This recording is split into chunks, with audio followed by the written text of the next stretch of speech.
The first option I'm going to show you is the basic cross collar choke, but I'm going to show you 3 variations on how the person might respond or react. So we're going to have different positions that we're putting our hands basically to finish the choke. So if I have Kevin, something I always like to think about in closed guard is to open up the lapel just to save it for later. I might need it right away, I might not, but it's really tight, right, when we're starting out. It's going to be really hard to get a first grip when it's really tight. So I'm gonna go ahead, open up with my free hand. Whatever lead hand you want, you can use, right? I'm right-handed, but I like my strong dominant hand to be my left hand. So that's totally up to you. Okay, so I'm gonna open up, and now I have to use my knees to break his posture. See how far up he is? He's far away from me, so I've gotta break him down, right? So I'm gonna open, and then I'm gonna glide my palm under the lapel, and I'm gonna reach all the way for his tag. This first grip is everything. There's lots of things you can do with it besides just the choke options, right? But I wanna be able to have that nice control. So as I do that, watch how I make a little bit of an angle, because I'm gonna stiff arm, and this helps me get that deep grip. So I open up, right? I'm gonna break his posture with my lower body, and then I kinda angle out. My arm is not bent. I have a nice stiff arm, and I'm gripping, okay? Once I grip, I'm gonna make a fist to make sure that my wrist is straight. I don't want a bendy wrist here. That's gonna put a lot of pressure, right? I'm gonna square back up and close my guard, but I need to bring this elbow to my hip, okay, so that I can get my forearm underneath his chin and jawline. So I'm gonna shift back just like this. This is already pretty tight. This is structure, right? So it's breaking his posture. I'm not like using all my strength. I'm just trying to get my elbow in. Now, old school traditional choke. I'm gonna bring my hand up and over to karate chop. I wanna get my pinky to his neck. I wanna feel skin. This is where I wanna connect. And then I just get a 4-finger grip. Anywhere I can grab, I got it. Now, since this is anchored, I'm gonna finagle, my favorite jujitsu term. I'm gonna finagle my forearm underneath, like chiseling it under the chin. I'm gonna square back up, straighten my wrists, so the blades get right into the carotid, and then I'm gonna come up to that first grip side. Thanks for hanging on there, Kevin. Okay. So when I'm flaring, I'm straightening the wrist so that the bone, that's the sharp part, is gonna go right into the carotid. If I stay here, my hand naturally conforms to the neck and there's no pressure. When I straighten, he can already feel the blade pop in and give that pressure, okay? So this is a clean blood choke. Also, when I'm crunching up, I go to that first side because I feel like it closes the loop and it makes it tighter, okay? You can't be lazy and finish a choke here, right? I need to crunch and come up. I also don't want to squeeze, let go, squeeze, let go. My coach always talks about going to a 95%, right, of the choke, because then you can ease into that last 5.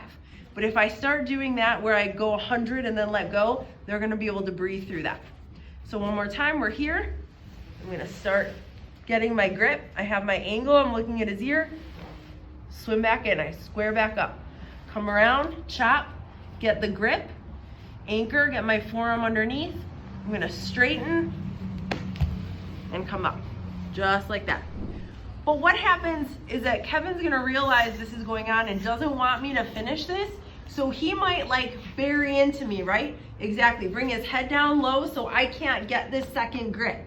Right? Or I just break his posture really well and I want to hug him, because jiu-jitsu is all about hugs and aggressive cuddles, so why not? So I'm gonna get an armpit grip initially, okay? Here I can control his posture. I can do other things from here, create different angles, but here I feel really good, right? I'm in a strong position and I've got that first grip. So now what I'm gonna do when I'm ready is I'm gonna bring my thumb back, and I want to use his of a guide where I want to get my collar grip in, my thumb grip. Ideally, I'd like to get the collar because it's going to be a little bit of a tighter grip. If you feel like it's way too tight, you can shift his collar and give yourself some slack on the other side. Okay, so here I am. I don't want to go here like pat, like towards the cheek. That's going to be too loose. I'm not grabbing his entire gi in my hand, guys, okay? Just the lapel. But I got to set it and forget it. I can't futz with it in transition. It needs to be a powerful grip because I'm gonna move him and swivel my arm underneath his head. So what I do here, when I have this grip, I'm gonna pop him down. Right now I've got him loaded in with my knees. I'm gonna pop him out and then swivel at the same time. I straighten the wrist, elbows to the ribs, and come up for the finish, okay? Remember, we're flaring, straightening, elbows to the ribs. We're not doing this. That seems right, but it's not. And then I'm doing that nice crunch as I'm using my legs, right, to bring him into me. So one more time, we're here, boom. Here we go. Kevin doesn't want me to get that second grip. He's staying low. I'm gonna hug him, no problem. Okay, gives me a second to reassess.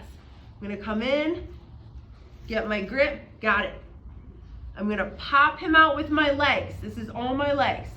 Pop out, swivel, straighten, and up, okay?